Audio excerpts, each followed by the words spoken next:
দেশের অন্যতম বৃহৎ জংশন রেলওয়ে স্টেশনের মধ্যে দিনাজপুরের পার্বতীপুর অন্যতম। 4 লাইনের জংশন হওয়ায় যাত্রীবাহী, লোকাল, আন্তনগর এবং মালবাহী সহ প্রায় 25 জোড়া ট্রেন এই স্টেশন হতে প্রতিদিন গন্তব্যের উদ্দেশ্যে ছেড়ে যায়। এতে কয়েক হাজার মানুষের আগমন ঘটে পার্বতীপুর উপজেলায়। বহিরাগতদের আগমনকে কেন্দ্র করে বেশ সরব ছিল দুষ্কৃতিকারীরা, ফলে প্রতিনিয়তই ঘটত নানা অপরাধ।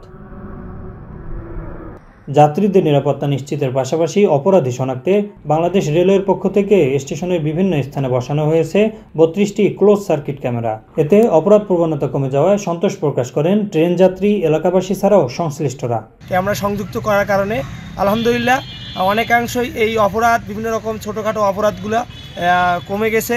এর আগে যখন ক্যামেরা ছিল না, আমরা দেখছি অনেক অনৈতিক কাজ, বিশেষ করে ছিনতাই, পকেটমার, চুরি, এরকম অনেক ঘটনা ঘটেছে। বিভিন্ন প্রকার ছিনতাই, বিভিন্ন প্রকার মাদক সেবীরা যে আড্ডা একটা জমিয়েছিল, বর্তমানে এটা আর নাই। পার্বতীপুর জংশন স্টেশনের কর্মযোগ্য বৃহৎ এলাকা জুড়ে হলেও ছিল না কোনো নিরাপত্তা বেষ্টনী, ফলে ঘটত ছোট বড় অনাকাঙ্ক্ষিত নানা ঘটনা। তবে এসব সিসি ক্যামেরা স্থাপনের মাধ্যমে অপরাধ প্রবণতা অনেকাংশে কমে আসবে বলে আশাবাদ ব্যক্ত করেন রেলওয়ের এই কর্মকর্তা।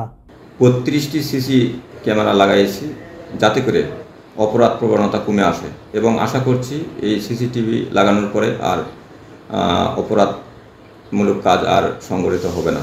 এদিকে স্টেশন এলাকায় অপরাধ নিয়ন্ত্রণে সিসিটিভি বেশ গুরুত্বপূর্ণ ভূমিকা পালন করছে বলে জানিয়েছেন আইন শৃঙ্খলা রক্ষা বাহিনীর এই কর্মকর্তা। প্ল্যাটফর্ম এলাকার আইন শৃঙ্খলার উন্নতি হয়েছে এবং অপরাধ প্রবণতা অনেক কমে গেছে। ইতিমধ্যে এক ব্যক্তির, যাত্রীর একটি ব্যাগ হারিয়ে যায়, আমরা সিসি ক্যামেরার মাধ্যমে তাৎক্ষণিকভাবে ব্যাগটি উদ্ধার করে তাকে বুঝিয়ে দিয়েছি। আইন শৃঙ্খলা পরিস্থিতি স্বাভাবিক রাখতে পার্বতীপুর জংশন স্টেশন এলাকায় স্থাপন করা হয়েছে 32টি সিসি ক্যামেরা। নিয়মিত মনিটরিংয়ের পাশাপাশি রক্ষণাবেক্ষণের ব্যবস্থা করা হলেই অর্জিত হবে কাঙ্ক্ষিত ফলাফল। আব্দুল্লাহ আল মামুন, মাই টিভি, পার্বতীপুর।